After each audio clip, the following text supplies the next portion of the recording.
नमस्कार dear friends, मैं अखिलेश कुमार आप सभी का स्वागत करता हूं दोस्तों।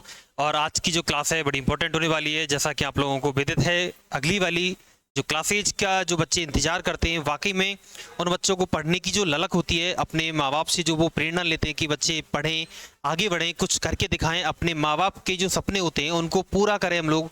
तो उसी के उपलक्ष्य में हम लोग यहाँ पर डे बाई डे आप लोगों के लिए कुछ नया कंटेंट, कुछ नए टॉपिक्स पर डेली आप लोगों से विचार करता हूँ दोस्तों। डेली कुछ ना कुछ आप लोगों के लिए नया लेके आता हूँ।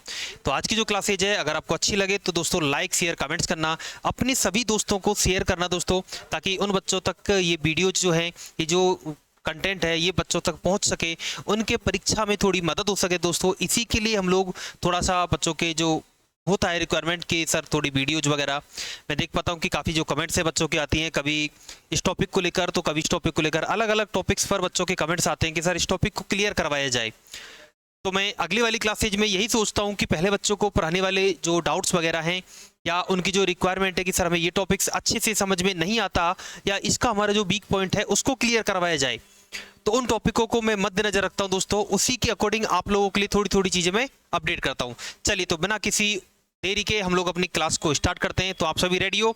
एक बार थंबनेल में आप सभी के कमेंट सेक्शन में थंबनेल आना चाहिए दोस्तों। आपका लाइक शेयर कमेंट्स रुकना नहीं चाहिए। सभी दोस्तों के पास में लाइक शेयर ठोको भाई, ठीक है? चलिए भाई, तो स्टार्ट करते हैं हम लोग अपनी क्लासेज को बिना किसी देरी के।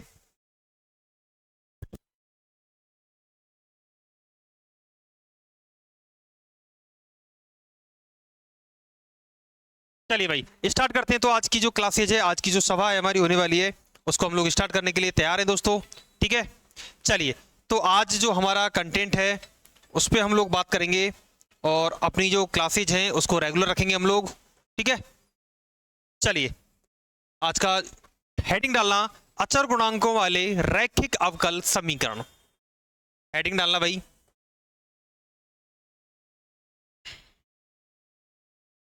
अचर गुणांकों वाले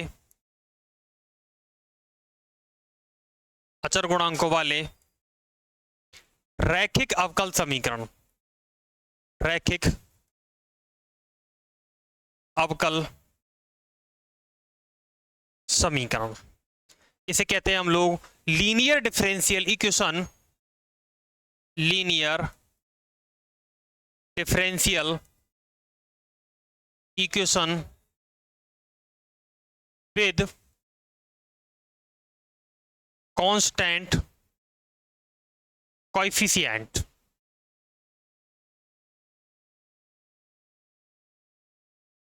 ओके, सुनना, ध्यान से सुनना, बड़ी इंपॉर्टेंट है कि हमारे पास में कोई भी एक डिफरेंशियल इक्वेशन देगा और उस डिफरेंशियल इक्वेशन को पहचानेंगे कैसे। अब पहली बात तो ये कि हम लोग यहाँ से बढ़ रहे हैं अब अपने कंटेंट की तरफ, और यहाँ पर अब आप लोगों के पास में एक हायर ऑर्डर डेरिवेटिव यहाँ से मिल रहे हैं अब। ओके, डेरिवेटिव यहाँ से मिल रहे हैं, तो हायर ऑर्डर डेरिवेटिव की तरफ हम लोग बढ़ रहे हैं।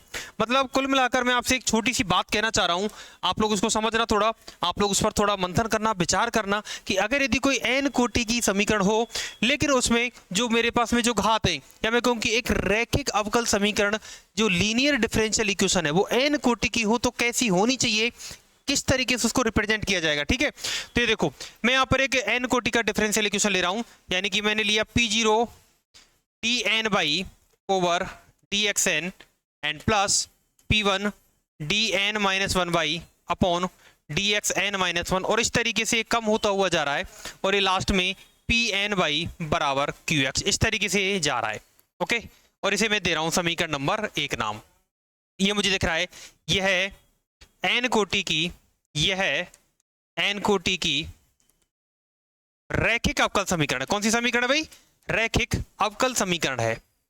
यह है n कोटि की रैखिक अवकल समीकरण है। यहां तक किसी बच्चे को कोई दिक्कत? और अगर यदि मैं P0 की बात करूं, P1 की बात करूं एंड सो ऑन, अगर यदि मैं Pn की बात करूं, तो ये मेरे पास में सभी क्या है? अचर हैं, या तो ये कैसे कांस्टेंट है, या फिर हो सकता है, या फिर ये x के फलन हो। किसके फलन हो? x के फलन है। या तो ये कांस्टेंट होंगे, या फिर ये मेरे पास x के फलन होने वाले। कौन कौन से? P0 से लेकर Pn तक जो भी मेरे पास में कोफिशिएंट है उन्हें मैं क्या कहूंगा? या तो मेरे पास में कांस्टेंट है, अचर राशियां हैं, कांस्टेंट है, या फिर मेरे पास क्या है वो x के फलन है। और ये जो समीकरण है ये मेरे पास में एक n कोटि की रैखिक अवकल समीकरण है, यानी कि linear differential equation of nth order. क्या बोलेंगे इसको? लीनियर, इसको क्या बोलेंगे दोस्तों? इसे बोलेंगे हम लोग linear differential equation of nth order. क्या कहेंगे? nth order. ओके, इस तरीके से इसको लिखा जाएगा। यहां तक बात समझ में आई भी सभी बच्चों को? ठीक है, यहां तक बच्ची समझ में आई? बिल्कुल बिल्कुल, हाँ ठीक है। तो यहाँ पर जो P1 P2 P3 ये अगर यदि अचर हैं तो ये x का फलन है, और P1 P2 P3 and so on Pn अगर यदि अचर है तो इसे हम लोग कहते हैं अचर गुणांकों वाले रैखिक अवकल समीकरण। इसलिए हम लोग क्या कहेंगे, यहाँ से ये जो P0 से स्टार्ट हो रहा है P1 and so on Pn, इसे क्या कहेंगे हम लोग? ये हमारे पास कैसे अचर हैं, इसलिए इसे हम लोग क्या कहते हैं? अचर गुणांकों वाले रैखिक अवकल। इसलिए इसे हम अचर गुणांकों वाले रैखिक अवकल समीकरण कहते हैं। रैखिक अवकल समीकरण कहते हैं। यहां तक किसी बच्चे को कोई दिक्कत हो तो वो पूछ सकता है भाई, एक बार यहां तक किसी बच्चे को अगर यदि कोई भी डाउट हो, कोई भी मन में संशय हो तो वो पूछ सकता है आराम से, ठीक है। अच्छा, जब भी हम लोग ऐसा यूज करते हैं उसका मतलब है कि अगर यदि d ओवर डी एक्स जहां पर भी आ रहा है उसे मैं d लिख दूंगा, अगर यदि मेरे पास में d2 over D X square जहां भी आ रहा है उसे मैं d स्क्वायर लिख दूंगा। इसी तरीके से अगर यदि मेरे पास में dn over D X N आ रहा है तो उसे मैं लिख दूंगा dn। तो ये मेरे पास क्या बनना चाहिए? पहले वाले को अगर यदि बनाया जाए तो ये बन जाएगा मेरे पास में p0 एंड dn प्लस दूसरा वाला p1 and dn minus 1 and so on, ये भी इस तरीके से चलता जाएगा, and pn y is equal to 0। और ये y मेरे पास बाहर आ जाएगा कॉमन के रूप में पूरा का पूरा। अब ये y 0 है तो ये मेरे पास y कहाँ चला जाएगा? 0 के अंदर चला जाएगा। मतलब मेरे पास एक जो समीकरण है ये बन गई मेरे पास या d की पावर n, अगर मैं p0 से भाग लगा दूं तो कांस्टेंट ही है मेरे पास, तो dn minus 1 plus and so on, plus last वाला कोई भी कांस्टेंट बचेगा c के रूप में या 1 के रूप में, ऐसा कुछ बचेगा, और ये बराबर क्या हो जाएगा? 0 के। दैट मीन्स ये मेरे पास एक समीकरण आने वाली है फाइनली। अब मैं आराम से इस समीकरण को सॉल्व करना जानता हूं, कुल मिलाकर अच्छा, QX है, बिल्कुल। एक बच्चे ने बोला सर ये QX है बराबर, बिल्कुल ये QX है, तो QX के डिनोमिनेटर में चला जाएगा। कुल मिलाकर मेरे पास कुछ ऐसा बन रहा है कि function of D into y is equal to QX, कुछ ऐसा बन रहा है, function of D into y is equal to QX, ये मेरे पास एक फंक्शन बन रहा है। अब इसका अगर यदि मैं व्यापक हल देखूं, इसका अगर यदि मैं सॉल्यूशन देखूं तो मेरे पास क्या होता है? इसका जो सॉल्यूशन है ये होता है भाई CF प्लस PI, ये इसका जनरल सॉल्यूशन है। क्या है? जनरल सॉल्यूशन है। अब आप कहोगे CF क्या है? तो CF को बोलते हैं भाई हम लोग कॉम्प्लीमेंट्री फंक्शन। क्या बोलते हैं? Complementary function. और जो PI है इसको बोलते हैं हम लोग पार्शियल या पर्टिकुलर इंटीग्रेशन। ओके, ये इसको बोला जाए CF प्लस PI। दो ही चीजें, केवल मैं दो ही चीजों पे बात कर रहा हूं। अभी आपसे मैं कोई ज्यादा वो नहीं कर रहा हूं दोस्तों, अभी मैं बहुत ज्यादा वो नहीं कर रहा हूं आप लोगों के लिए, ताकि आप लोगों को कोई समस्याएं हो। बिल्कुल पर्टिकुलर इंटीग्रल, हाँ इंटीग्रल या इंटीग्रेशन एक ही बात है ना, इंटीग्रल कर दो उसको, इंटीग्रल भी कर सकते हो, कोई इश्यू नहीं है, आप लोग इसको शो कर सकते हो, राइट। यहां तक किसी बच्चे को कोई दिक्कत हो भाई तो वो पूछ सकता है, ठीक है। आगे बढ़ा जाए, चलिए मैं आगे बढ़ता हूं अगले वाले पेज की तरफ। ये लो, अब मैं एक एक की बात कर, अब देखो यहां पर मुझे क्या नीड है, एक तो CF की और एक है मेरे पास PI की। अब CF और PI कैसे निकाला जाए, मेन मुद्दा हमारा ये है, मेन मोटिव जो है हमारा वो CF और PI निकालने का है। तो अगर यदि मैं यहां से लिखूं कि CF निकालने की विधि या तरीका, method of to find CF, विधि या तरीका, क्या होता है भाई, कैसे निकाला जाएगा। अब कुछ बच्चों ने पढ़ रखा है, कुछ बच्चों ने नहीं पढ़ रखा, तो वो सुन लेना ध्यान से। CF निकाला जाता है फर्स्ट ऑफ कंडीशन यदि QX की वैल्यू क्या हो, 0 हो। पहली चीज तो ये, अगर ये 0 है इसका मतलब ये हुआ आपने जो FDY लिया था उसकी वैल्यू क्या होगी, 0 होगी, बोलोगी नहीं होगी। और उसके बाद D के स्थान पर, जो D हम लोग ले रहे थे, D के स्थान पर हम लोग क्या करेंगे, M पुट कर देंगे। D के स्थान पर M रख कर ज्ञात करते हैं। ओके, इस तरीके से किया जाता है। अब कौन कौन से तरीके हो सकते हैं, मे बी आप लोगों के पास वो केसेज पता हो, या हो सकता है बच्चों को नहीं पता होगा केसेज का कि कौन कौन से केस यहाँ पर होते हैं। आपने डी की जगह एम रखा। अभी जैसे आप लोगों के पास कोई समीकरण आती, लेट सपोज एन की वैल्यू यहाँ पर 2 होती, तो आप क्या कहते, ये सर डी स्क्वायर बनता, ये डी की पावर 0 2 होती, सॉरी डी, और यहाँ पर कुछ ऐसी टर्म आती जो कांस्टेंट के रूप में, D square plus D plus 1 ऐसे कुछ आता। तब आप लोगों को क्या है, एक क्वाड्रेटिक इक्वेशन को सॉल्व करना आना है। अगर यदि n की वैल्यू 3 होती तो आप क्या लिखते, d3 plus d2 plus d1 plus and so on. अब उनके साथ कोई कॉफिशिएंट है मेरे पास p0 p1। अब ऐसे तो कुछ भी हो भाई, मेरे पास कॉफिशिएंट है वो तो यहाँ पर भी वही कंडीशन है कि अब मैं यहाँ पर केस लगाने के लिए तैयार हूं, और मैं केस लगाता हूं फर्स्ट वाला। फर्स्ट केस कहता है कि जब मेरे पास AE, यानी कि इसे कहते हैं हम लोग पूरक फलन या ऑक्सिलरी इक्वेशन। क्या कहते हैं, ऑक्सिलरी इक्वेशन। क्या कहते हैं,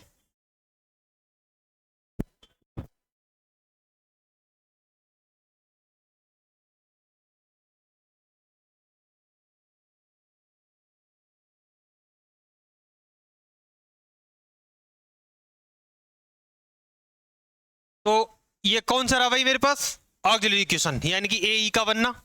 ठीक है, अब AE बन रही है मेरे पास, तो AE के लिए हम लोग क्या करेंगे, अब AE को लिखेंगे हम लोग। तो AE मेरे पास क्या बननी चाहिए, फर्स्ट ऑफ, अगर यदि AE निकालनी है तो केस फर्स्ट कहता है कि इसके जो मूल है या जो रूट हैं, इसके जो रूट हैं या इसके जो मैं कह दूं कि मूल जो हैं, अगर यदि वो वास्तविक आ जाएं, कैसे आ जाएं, वास्तविक आ जाएं, और वास्तविक के साथ अगर यदि वो समान भी आ जाएं, कैसे आ जाएं, समान आ जाएं, तब हम लोग उसके क्या कहते हैं, CF जो निकाला जाता है उसका CF होता है C1 e की power m1x plus C2 e की power m2x plus C3 e की power m3x and plus and so on. जितने रूट आते जाएंगे उतने ही मेरे पास में Cn e की पावर mnx ये आ जाएगा। ओके, CF मेरे पास ये निकल के आता है भाई। अब ये बात ध्यान रखना आप लोग, ठीक है। अब मैं रूट मान के चल रहा हूं कि इसके जो रूट हैं ये d के स्थान पर m रखा, और m निकालने पर मेरे पास में रूट आए m1 m2 and so on mn, तो मैं इनमें वैल्यू पुट कर दूंगा। Case first. केस सेकंड कहता है कि अगर यदि मेरे पास में मूल कैसे हो, केस सेकंड कहता है कि मेरे पास में मूल कैसे हो, वास्तविक हो, पहली कंडीशन, एंड वास्तविक के साथ कैसे हो, असमान हो, यानी कि डिसजॉइंट हो। अच्छा,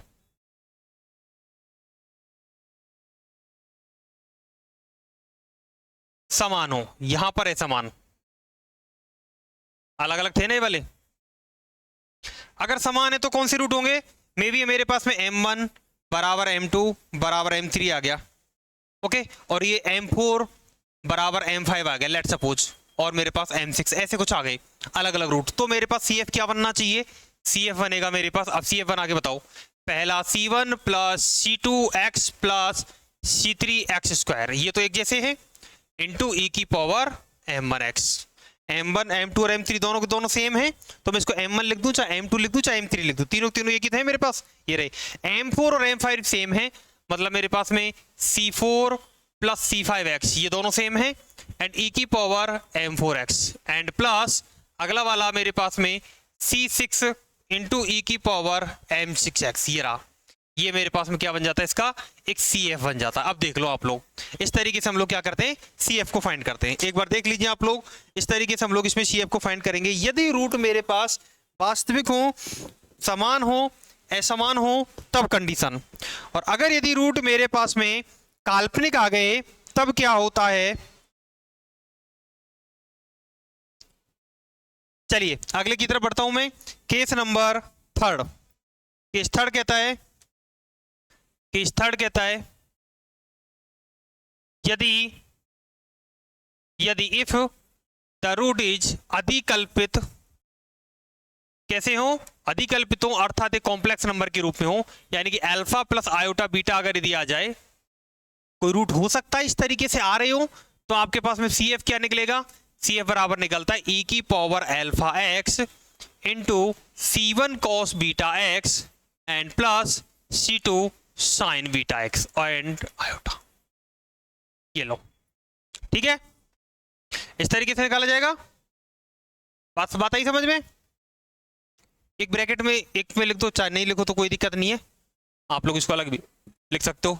चलिए अगला, अगर ये case number fourth, case fourth कहता है यदि मूल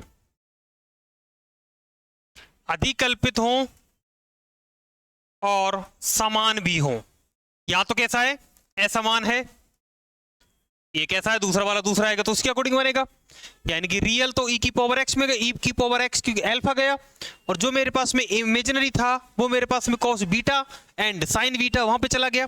यदि मूल अधिकल्पित हो और समान भी हो, अर्थात एक बन रहा है आपके पास में alpha plus iota beta and दूसरा भी बन रहा है alpha plus minus iota beta. अगर रूट ऐसे हो तो आपके पास में सी एफ क्या बनेगा, सी एफ बनेगा C1 या ई की power alpha x into C1 plus C2 cos beta x and plus C3 plus C4 sign beta x. ये लो जी, इस तरीके से हम लोग इसमें आराम से इजीली ए को निकालकर हम सी एफ निकाल सकते हैं, और सी एफ हमारे पास इस तरीके से निकाला जाता है। बात आई समझ में? सब बच्चों को बात समझ में आ रही है भाई? सी एफ कैसे निकालते हैं हम लोग, सी एफ का क्या तरीका होता है निकालने का, वो समझ में आना चाहिए, पहले मेथड समझ में आना चाहिए, मेथड के बाद में हम लोग प्रोसेस करेंगे बाद में। तो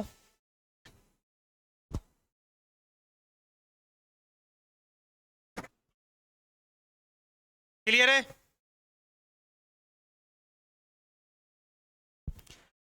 बात समझ में आई?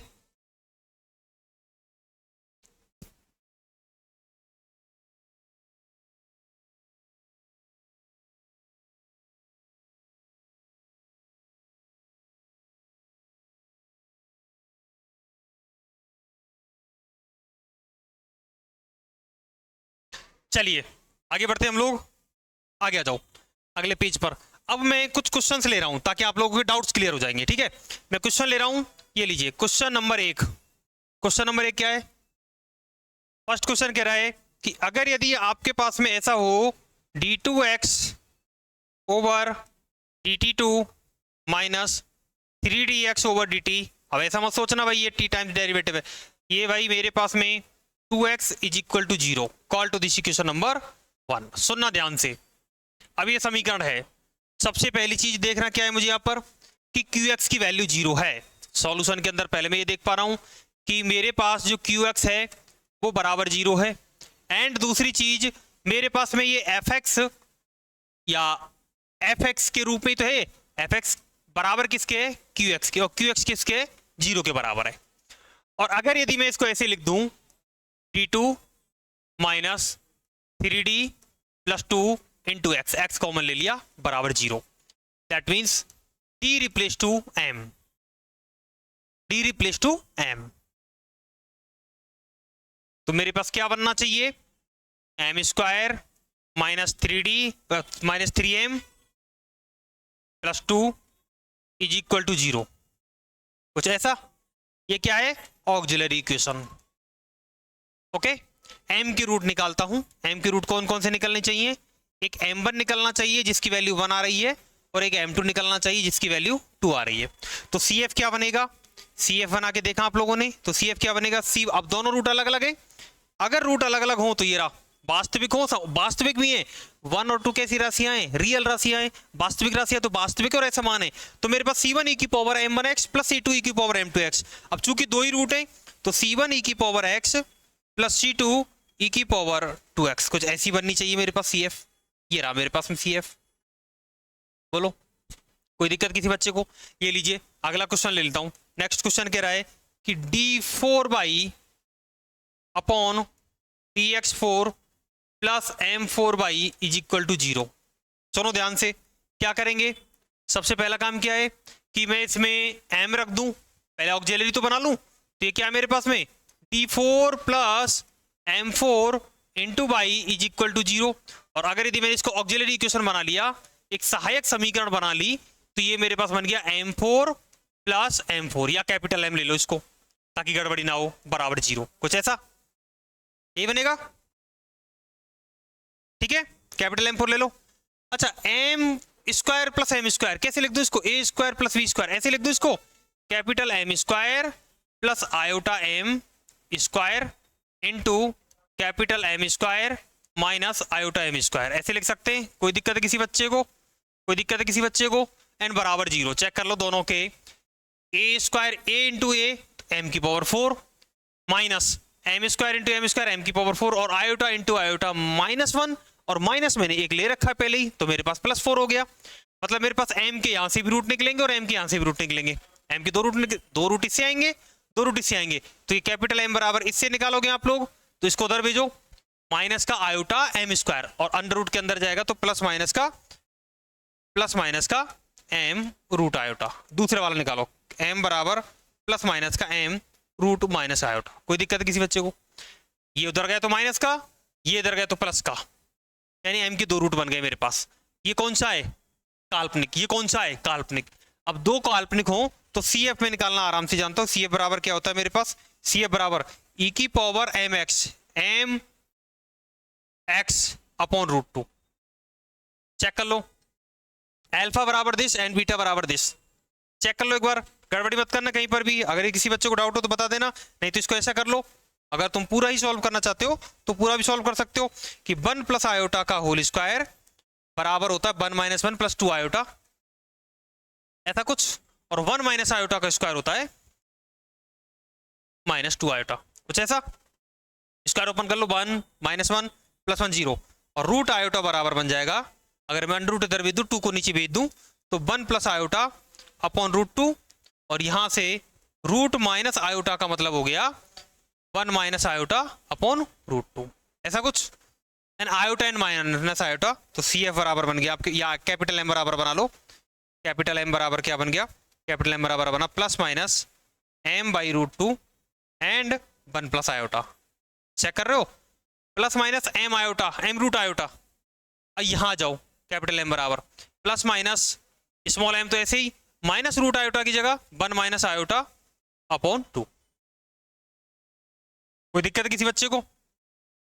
और अब आराम से यहां से CF निकाल दो, तो CF क्या निकलेगा?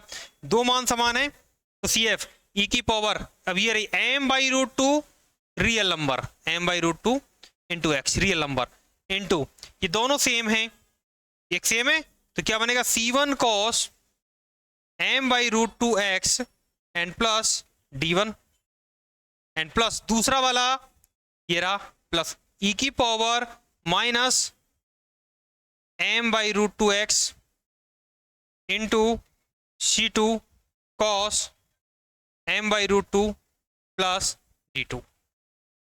ये लो, ये दूसरा रूट बन गया मेरे पास। इस तरीके से मैं दो रूट बना सकता हूँ इजीली, आराम से। बात आई समझ में?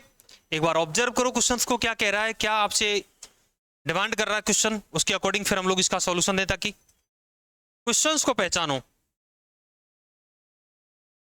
ठीक है, चलिए अगले क्वेश्चन की तरफ बढ़ता हूं।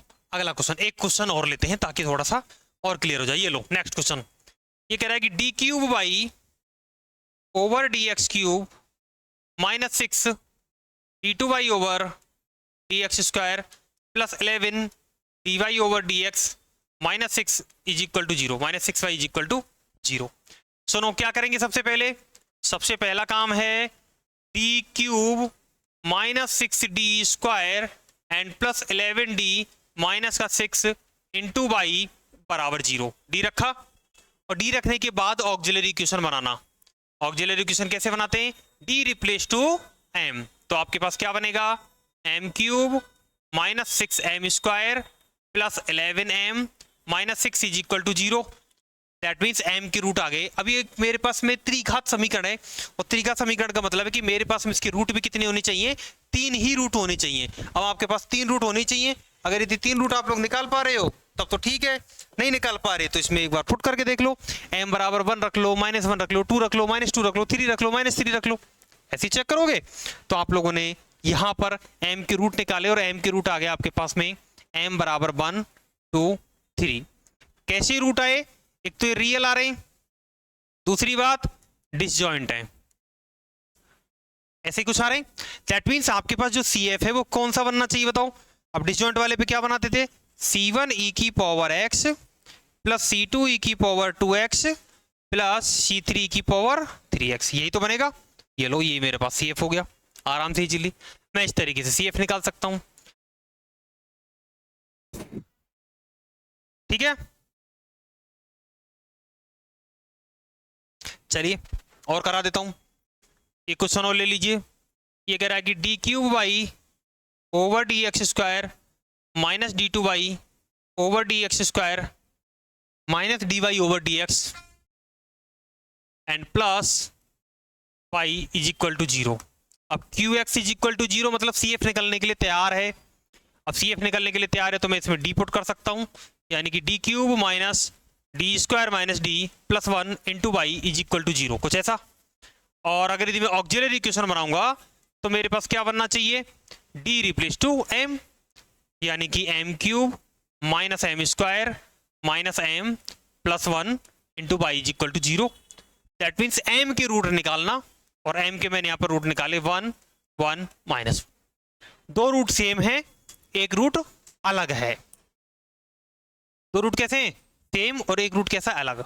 जब रूट समान हो तो क्या CF होता है हमारा, CF कैसे निकालते हैं, C1 प्लस C2x, दो रूट समान हैं, इंटू ई की power x m1x plus C3 into E की पावर m2x यानी कि minus x, and this is my answer, it's our CF।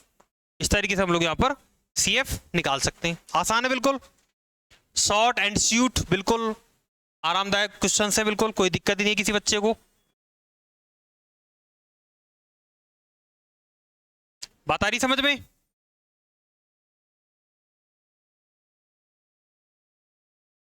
चलिए अगले क्वेश्चन की तरफ बढ़ते हैं। नेक्स्ट क्वेश्चन आप सभी के सामने, ये लीजिए अगला क्वेश्चन। थोड़े थोड़े क्वेश्चनों में परिवर्तन मिलेगा आप लोगों को। आप अगर ये सोच रहे हो एक जैसे क्वेश्चन मिल जाए तो भाई ऐसा तो मैं नहीं दूंगा, क्योंकि अगर एक जैसे क्वेश्चन दे दिए तो जो बच्चे जानते हैं पढ़े हुए हैं उनका नुकसान हो जाएगा। D cube Y over D X cube plus 3 D two Y over D X square plus 2 D Y over D X plus Y is equal to 0। Call to this equation number 1। And सबसे पहला काम Q x 0 है, that means मेरे पास में यहाँ पर CF find कर पाएंगे। पहला काम तो ये रहा। दूसरा काम, मैं इसको D4 लिखूंगा प्लस 2D क्यूब लिखूंगा प्लस 3D स्क्वायर लिखूंगा प्लस 2D लिखूंगा प्लस 1 लिखूंगा इंटू वाई लिखूंगा बराबर 0 लिखूंगा। फिर ऑक्सिलरी इक्वेशन बनाएंगे तो ऑक्सिलरी इक्वेशन के लिए क्या लिखेंगे, m, यानी कि m4 plus 2m square plus 2m cube plus 3m square plus 2m plus 1 बराबर 0। अब ध्यान से देखो जरा, क्या मुझे ये कुछ ऐसा नजर आ रहा है कि ये किसी का होल स्क्वायर है। ये क्या है, किसी का होल स्क्वायर है। a plus B plus C का होल स्क्वायर करके देखो तो ये मुझे होल स्क्वायर से नजर आ रहा है। a plus B plus C का होल स्क्वायर, क्या ऐसा नहीं है, M square plus M plus 1 इसका होल स्क्वायर बराबर 0। It means M square plus M plus 1 बराबर 0 एंड साथ में M square plus M plus 1 बराबर 0। मतलब सर इसके रूट और इसके रूट दोनों के सेम आएंगे, दोनों के रूट सेम आएंगे। अगर रूट समान आ रहे हैं तो मेरे पास मेथड है, मैं जानता हूं दोनों रूट समान है, लेकिन डिपेंड ये करता है कि इसके रूट कैसे आते हैं। भाई रूट पहचानना, या तो अब देखो रूट यहां से देखो आप लोग, मैंने आपको बताया था ये रहा, या तो ये होगा या फिर ये होगा या ये होगा या फिर ये होगा, ऐसा ही कुछ। तो इन चारों में से कोई एक होने वाला है। अब सुनो कैसे पहचाने, यहां कोई धराचार्य विधि लगने वाली है, मुझे देखने से नजर आ रहा है। और अगर मैं धराचार्य लगाऊं तो m बराबर minus B plus minus under root of 4ac B square minus 4ac 1 minus 3 यानी कि 3 आयोटा अपॉन 2 रूट के अंदर। यहां पर भी m बराबर -1 plus minus root 3 iota upon 2 मिल गया, यानी अल्फा प्लस आयोटा बीटा, कुछ ऐसा। और दोनों अगर यदि सेम हैं तो CF क्या बनना चाहिए, पहले तो इसका देखो -1/2, इसका देखो -1/2, दोनों का अल्फा सेम है, मतलब e की पावर -x/2 तो सेम आएगा बाहर, तो इसको तो बाहर पटको, e की पावर -x/2 को तो बाहर पटको ताकि इसका कोई काम ना रहे। एक काम तो ये पटको पहले तो, ठीक है, बिल्कुल बिल्कुल ठीक है ठीक है। दूसरा आ जाओ, अब इसका कॉस आएगा, क्या आएगा, कॉस आएगा। लेकिन एक बात बताओ, c1 प्लस c2x यानी दो तो रूट सेम है, एंड कॉस बीटा एक्स बोले तो √3/2x, एंड साथ में c3 प्लस c4x आएगा, और इसके साथ में साइन बीटा एक्स यानी कि साइन √3/2 इंटू एक्स आएगा। बोलो आएगा नहीं आएगा? और ये मेरा इसका आंसर रहा। आसान है, इजीली कर सकते हो, कोई दिक्कत किसी बच्चे को भाई? अब तो कर सकते हो ऐसे क्वेश्चंस, ठीक है, ऐसे क्वेश्चंस कर सकते हो इजीली। चलिए कुछ क्वेश्चंस मैं आप लोगों के लिए होमवर्क के रूप में दे देता हूं, फिर हम लोग आगे इसको प्रोसेस को जारी करेंगे। कुछ क्वेश्चन दे रहा हूं भाई। d2/dx² plus 2 dy/dx plus 5y बराबर 0, d3y/dx³ minus 3d2y/dx² plus 4y बराबर 0। अगला क्वेश्चन है आपके पास में d3y/dx³ minus 13dy/dx plus 12y is equal to 0। एक क्वेश्चन है आपके पास में d2y/dx² minus 2dy/dx plus y is equal to 0। d² plus 5d plus 4 into y is equal to 0। d³ plus 3d² plus 3d plus 1 into y is equal to 0। चार पांच वाला। चलिए और ले लीजिए क्वेश्चन। तो ये कह रहा है कि d3y/dx³ minus 4 d2y/dx² plus 5 dy/dx and minus का 2y बराबर 0। एंड नेक्स्ट क्वेश्चन आप सभी के सामने d+2 इंटू d-1 का होल क्यूब इंटू y बराबर 0। And next question d4 plus 8d² plus 16 into y is equal to 0। चलिए ये वाले क्वेश्चंस आप लोग सॉल्व करके देखना एक बार। जो क्वेश्चंस नहीं हो वो आप लोग एक बार कमेंट सेक्शन में जवाब छोड़ देना। जिन बच्चों से क्वेश्चंस नहीं हो रहे हैं वो क्वेश्चंस एक बार आप लोग बता देना। उन क्वेश्चंस को मैं अगली वाली क्लासेज में आपको कंटिन्यू करा दूंगा, ठीक है। चलिए तो आज की इस सभा को हम लोग यहीं समाप्त करते हैं बिना किसी देरी के। कम पढ़ना लेकिन अच्छा पढ़ना ना, मैथ्स कहती है कि कम पढ़ो लेकिन अच्छा पढ़ो। पढ़ने का तरीका बदलो, अगर नहीं समझ में आता है तो आप लोग कम पढ़ो लेकिन अच्छा पढ़ो। मैं केवल यही आप लोगों से उम्मीद करता हूं दोस्तों। और कैसी रही क्लासेज आप सभी कमेंट सेक्शन में जवाब जरूर देना। फिर मिलेंगे छोटे से ब्रेक के बाद में। तब तक हंसते रहिए, मुस्कुराते रहिए, अपनी पढ़ाई को मजबूत बनाए रखिए। और दोस्तों अपनी पढ़ाई को अच्छा आप लोग तैयार करके चलें। अभी से अपने पेपर की तैयारी शुरू कर दें, ठीक है, क्योंकि अपने माँ बाप को जो अधूरा सपना हो है उसको आप लोग पूरा करो। अपने माँ बाप की फिक्र को फक्र में बदलने का जो समय है उसको दोस्तों आप करोगे, ठीक है। और कहते हैं ना, शिक्षा वैसे यानी का दूध है जो जितना पिएगा वो उतना दाढ़ेगा। अगर आप भी चाहते हो शिक्षा के मैदान में दाढ़ना तो दोस्तों जंग जारी है। आप सभी लोग यहाँ जो प्लेटफॉर्म है दोस्तों वहाँ पर अपनी क्लासेज रेगुलर कर सकते हो। यूट्यूब पर ऑफलाइन क्लासेज आप लोगों को, ऑनलाइन क्लासेज दोनों की दोनों अवेलेबल हैं आप लोगों के लिए जयपुर में, ठीक है। चलिए भाई, थैंक यू सो मच, शुक्रिया, धन्यवाद, जय हिंद, जय भारत।